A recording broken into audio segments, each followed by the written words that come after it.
तेरा भी खट्टा खाने का मन हो रहा है? अरे खटाई।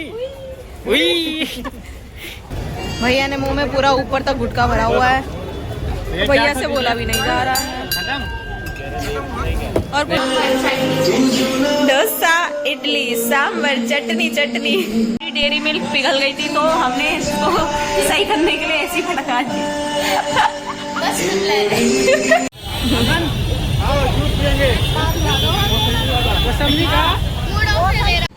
बहुत घूमने के बाद हमें ये वाली बोट मिली है जो कि हमें 1500 रुपीज में मिली है। और इसमें हम है जिन्होंने टाइम तैयार होने में पूरा 1 घंटा लिया है, हमसे ज्यादा टाइम। और एक ही आधा घंटा इन्होंने यहाँ पे लगा दिया, फिर क्या फायदा ना आने का मेरा बताओ, क्या फायदा। Hello and hey everyone, welcome back to my YouTube channel. तो आज बनारस में हमारा फर्स्ट डे था और हम बनारस कैसे पहुँचे ये आपने पिछले ब्लॉग में देखा ही होगा। तो हम बनारस पहुँचते ही सबसे पहले होटल ढूंढ रहे थे क्योंकि हम काफ़ी ज़्यादा थक गए थे। तो जो ऑटो वाले अंकल हमें यहाँ तक लेके आए थे उन्होंने हमें काफ़ी परेशान किया और बहुत महंगे होटल दिखाए। तो हमने डिसाइड किया कि हम होटल खुद ढूंढेंगे। तो हमें आधा घंटा ढूंढने के बाद एक होटल मिला जो 1500 रुपीज़ में मिल गया था, जिसमें AC भी था। ये हमारा रूम है, ये अमन का बेड है, ये हमारा बेड है।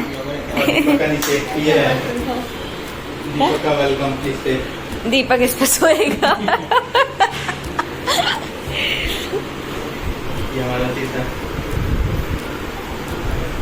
वैसे तो होटल वाले भैया ने हमें अपना मेन्यू दिया था, बट हमें उनके मेन्यू में से कुछ अच्छा नहीं लगा था। तो हम नीचे से जाके अपने लिए नाश्ता लेके आए थे, जिसमें कि इडली और पूड़ी सब्जी थी, पूड़ी और आलू की सब्जी।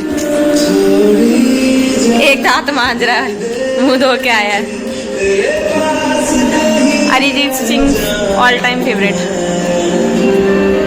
पिघल गई थी तो हमने इसको सही करने के लिए ऐसी फटका दी। तो भूख हमें इतनी तेज़ लगी थी कि बिना टाइम वेस्ट किए हमने फटाफट अपना नाश्ता निकाला और हम खाने लगे। तो ये सजेशन दूंगी आपको कि कभी भी आप खाना वगैरह ले बनारस में तो मेन रोड से लेना, क्योंकि हमने जो सांभर लिया था वो बहुत ज़्यादा पानी वाला सांभर था, तो मुझे उसका टेस्ट बिल्कुल भी अच्छा नहीं लगा। डोसा, इडली, सांभर, चटनी।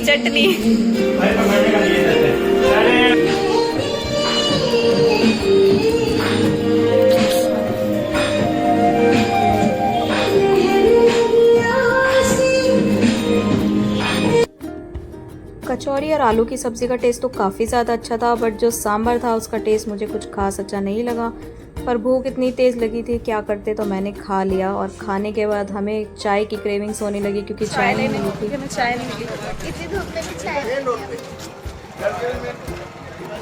ये तो रही चाय लेने हम इसलिए आए थे ताकि हम नहाने से बच जाएं, क्योंकि सबका यही था कि भाई मैं पहले नहीं नहाऊंगा, पहले तुम नहाओ, पहले तुम तैयार हो। आधा घंटा इन्होंने यहाँ पे लगा दिया, फिर क्या फायदा ना आने का मेरा बताओ, क्या फायदा। तभी कह रहा हूँ पहले इन लोगों को बिल्कुल एंड पे हो जाते हैं, एंड मूवमेंट में।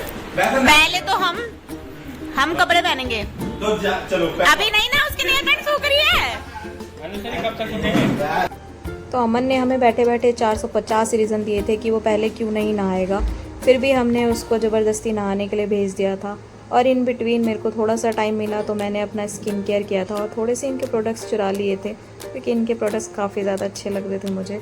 फ़िलहाल मैं और अनुश्री अपना फटाफट रेडी होने में लगे थे क्योंकि हमें वीडियो शूट भी करना था। तो हम सबसे पहले रेडी हुए थे और लड़के सबसे बाद में हुए थे। घाट जाने के लिए और काशी विश्वनाथ जाने के लिए हमारे साथ ये दोनों भी हैं जिन्होंने टाइम तैयार होने में पूरा 1 घंटा लिया है, हमसे ज़्यादा टाइम। और एक ये पीछे हैं, वो भी अभी तक रेडी नहीं हुए हैं, साहब जी। सो गाइज हम लोग फाइनली निकल चुके हैं। देखो इस लड़की को कितनी सुंदर लग रही है।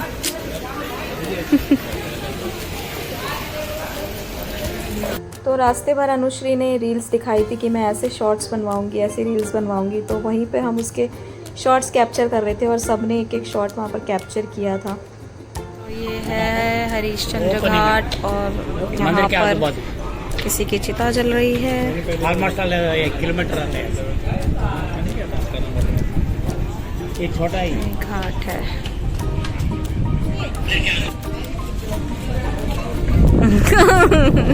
ओह माय गॉड कितना क्यूट है। और ये लड़का नहीं डरता किसी से। ये look at this so guys, हमें नॉलेज नहीं थी तो हमसे एक गलती हो गई थी। ये गलती आप मत करना। जब भी आप बनारस आओ तो सबसे पहले नहा धो के आप मंदिर जाना, काल भैरव के, और काशी विश्वनाथ जाके दर्शन कर आना, क्योंकि वहाँ पर बहुत ज़्यादा लंबी लाइन लगती है। ऐसा हमें यहाँ पर एक अंकल ने बताया था कि उन्होंने बताया कि आज आप घाट घूम लो, और घाट घूमने के बाद आप शाम को गंगा आरती देख लेना, और कल सुबह सुबह नहा के काशी विश्वनाथ के दर्शन कर लेना। हम घाट किनारे पर आए थे नज़ारा देखने के लिए। इतनी प्यारी हवा चल रही थी, इतना सुंदर व्यू था कि मेरा जो स्ट्रेस था ना सब दूर हो गया था यहाँ थोड़ी देर खड़े होने में भी। तो हम देख रहे थे कि कोई बोट मिल जाए हमें अफोर्डेबल प्राइस पे, तो हम लोग उसके लिए यहाँ पर आए थे। तो हम थे लाली घाट पे, और लाली घाट से लेकर मणिकर्णिका घाट तक बोट पर ले जाकर गंगा आरती दिखाने के पैसे मांगे जा रहे थे 8,000 रुपये, और कोई मांग रहा था 10,000 रुपये, जिसमें कि वो आपको सेपरेट भी नहीं ले जाते। एक बोट के अंदर कम से कम 42 लोगों को ये लेके जा रहे थे। तो ये जो चार्ज थे बहुत ज़्यादा हाई थे। बहुत घूमने के बाद हमें ये वाली बोट मिली है जो कि हमें 1500 रुपीज़ मिली है, और इसमें हम 4 लोग जाएंगे, और बाकी सारी बोट वाले सेपरेट बोट के हमें 8,000 रुपीज़ बोल रहे थे। थोड़ा बहुत घूमने के बाद हमें ये मिल गया है, और हम फाइनली अब बोट में चढ़ेंगे, और हम वहाँ पर कोई घाट है बहुत दूर, वहाँ जाएंगे। तो वैसे मैं जब ये लहंगा पहन रही थी तो मुझे बहुत खुशी हो रही थी कि मेरे को लग रहा था कि मैं बहुत ज़्यादा अच्छी लग रही हूँ, पर जब मैं ये नाव पे चढ़ने लगी तो मेरे को लगा कि मेरा बहुत गलत डिसीजन था कि मैंने लहंगा पहन लिया, क्योंकि संभालना बहुत ज़्यादा मुश्किल हो रहा था। बोट पर बैठते ही हम सब इंस्टाग्राम के लिए अच्छे अच्छे वीडियोस लेने लगे। तभी भैया ने कहा कि लाइफ जैकेट पहन लो, अगर डूब गए तो मेरी रिस्पॉन्सिबिलिटी नहीं है। हम लोगों ने लाइफ जैकेट पहन ली है ताकि हम डूब ना जाए। ज़्यादा अशुभ नहीं बोलना चाहिए, हमें सेफ्टी भी इम्पोर्टेंट है। पर अमन के पाउट्स ख़त्म नहीं हो रहे थे, उसका सारा ध्यान फ़ोन पे था। तो भैया हमें मणिकर्णिका घाट की स्टोरी सुनाने लगे थे, और सुनाते सुनाते ही मणिकर्णिका घाट भी आ गया था, और मैं देखकर स्पीचलेस रह गई थी। मुझे कुछ समझ नहीं आ रहा था कि मैं क्या बोलूँ। कम से कम एक साथ इतनी लाशें जलते हुए मैंने पहली बार देखी थी। सब हम जा रहे हैं कुछ खाने पीने, क्योंकि हमें भूख लगी है। उसके बाद हम जाएंगे आरती देखने, गंगा आरती, जिसका भी टाइम नहीं हुआ है। हमारे पास पूरा 1 घंटा है, तो हम कुछ खाएंगे और पिएंगे, और देखते हैं यहाँ पर क्या क्या है खाने में। आपने पहाड़ों की मैगी तो बहुत खाई होगी, पर घाट के पास वाली मैगी शायद किसी ने खाई है, तो हम घाट के पास वाली मैगी खा रहे हैं, क्योंकि यहाँ खाने के लिए कुछ और मिला नहीं हमें, सिर्फ मैगी और चाय। और बगल में वड़ा भी मिल रहा है और पकोड़ा भी मिल रहा है, जो कि हमारा खाने का मन नहीं कर रहा है, क्योंकि हमने सुबह वड़े खाए थे और उसका टेस्ट हमें बिल्कुल अच्छा नहीं लगा। तो नज़ारे देखते देखते मैगी भी बन गई थी, और मैगी खाने के साथ हमें साथ साथ चाय भी चाहिए थी, पर जो भैया थे वो पुरानी चाय दे रहे थे गर्म करके, तो हमने नहीं ली। ये जहाज है जिसके 10,000 रुपये मांगे जा रहे थे गाइस। क्या फ़ायदा ऐसे जहाज में घूम के जब आप घाट का नज़ारा ही ना ले पाओ। तो इस टाइम तक मैं बहुत ज़्यादा थक गई थी और मेरे सर में बहुत ज़्यादा दर्द हो रहा था, बट हमें गंगा आरती के लिए वेट करना था 7 बजने का।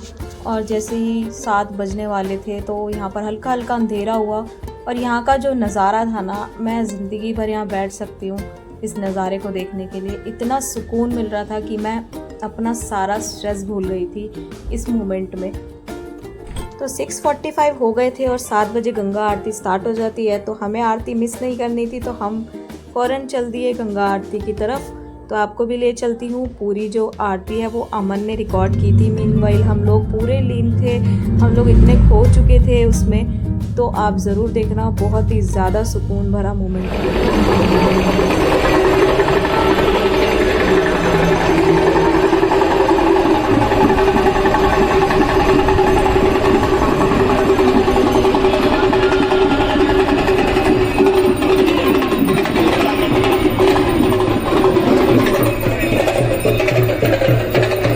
सारे लोग आरती देखने आए हैं वो भी बोट पे।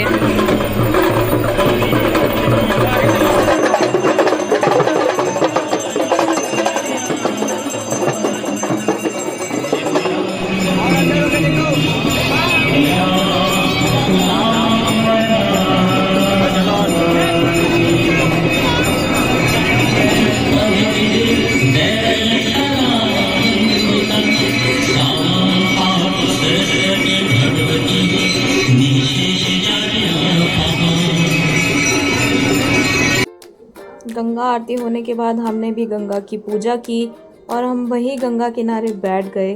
और ये देख सकते हैं आप, ये जो रात का नज़ारा है यहाँ का, आपका बिल्कुल मन नहीं करेगा घर जाने का यहाँ से उठ के। हम लोगों को पूरा आधा घंटा लगा एक दूसरे को कन्विंस करने में कि चलो मार्केट चलते हैं। तो हम लोग चल दिए मार्केट की ओर। मार्केट का जो नज़ारा था वो बहुत ज़्यादा अच्छा था। जगह जगह यहाँ पर गाने बज रहे थे और हम ढूंढ रहे थे यहाँ की फ़ेमस चीज़ें जो हम इंस्टाग्राम से देख के आए थे खाने पीने के लिए।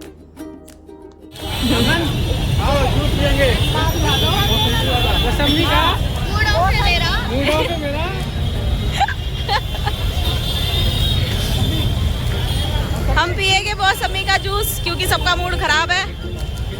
जूस पिला दो मौसमी का बोल के सबने मैंगो शेक पिया, क्योंकि मैंने मैंगो शेक लिया था तो ये लोग कैसे मौसमी का जूस पी सकते थे। गाइस हम आए हैं कुल्फ़ी खाने, ऑथेंटिक, जो हमें बचपन में मिलती थी और अब हम नहीं मिलती है, तो यहाँ पर मिल रही है, हम वही खाएंगे। ये देखिए भैया ने मुंह में पूरा ऊपर तक गुटखा भरा हुआ है, भैया से बोला भी नहीं जा रहा है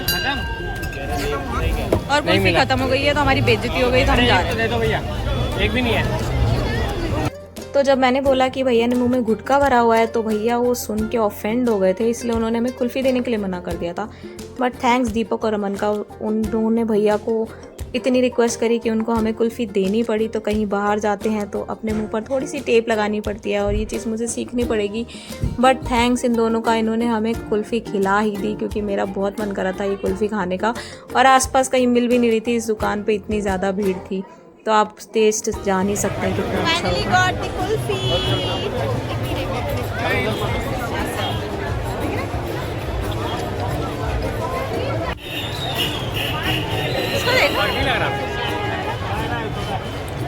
कुल्फ़ी के बाद हमने खाए यहाँ के गोलगप्पे और उसको मैं रिकॉर्ड नहीं कर पाई क्योंकि गोलगप्पे वाले भैया ने मेरे ऊपर बहुत ज़्यादा प्रेशर बना रखा था कि जल्दी खाओ जल्दी खाओ।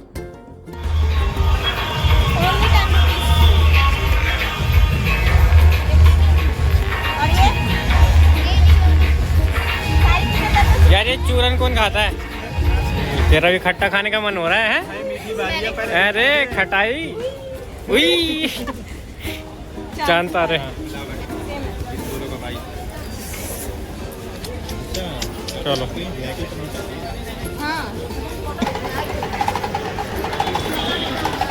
बचपन की यादें ताज़ा करते हुए। तो यहाँ की मार्केट घूमते घूमते मुझे एकदम से रिकॉल हुआ कि यहाँ की जो मार्केट है वो सिमिलर है दिल्ली के चांदनी चौक के मार्केट की तरह, क्योंकि यहाँ पर जो भी सामान मिल रहा था वो बहुत ज़्यादा चीप रेट पर मिल रहा था और क्वालिटी इतनी कुछ खास नहीं थी। तो मैंने ज़्यादा चीज़ें यहाँ से नहीं खरीदी। गर्ल्स के कुर्ते मिल रहे थे 50 रुपीज़ में मिल रहे थे, बट जो उसका कपड़ा था वो बिल्कुल भी अच्छा नहीं था। तो हम सभी अपने लिए कुछ कुछ ढूंढ रहे थे घर ले जाने के लिए। तो मैंने कुछ बैंगल्स लिए थे अपनी मम्मी के लिए और कुछ ब्रेसलेट्स लिए थे और दीपक ने लिए थे अपने लिए सन ग्लासेस। वहीं पे अमन बस ये सोच रहा था कि अब अगला आइटम हम क्या खाने वाले हैं। इस लड़के के पेट में सारी चीज़ें जा रही थी, लस्सी के ऊपर गोलगप्पे, अब इसको रबड़ी भी खानी थी, ठंडाई भी पीनी थी, सब कुछ इसको एक साथ खाना था और हमारा जो प्रोसेसिंग सिस्टम था वो बंद हो चुका था। इसके बाद फिर भी इसने एक पान की दुकान ढूंढ ली थी जहाँ पर इसको पान खाना था, तो हमने फिर पान भी खा लिया। तो हमने अपने लिए बनवाया मीठा पान और पान वाले भैया ने बताया कि ये जो पान ये बना रहे हैं इसके जो पत्ते हैं ये सिर्फ इसी सीज़न में आते हैं, इसी महीने में आते हैं। तो हम बहुत लक्की थे कि हम इनके पास पहुंच गए थे ये पान खाने के लिए और सच में इसका टेस्ट काफ़ी ज़्यादा अच्छा था और ये मुंह में रखते ही मेल्ट भी हो गया था।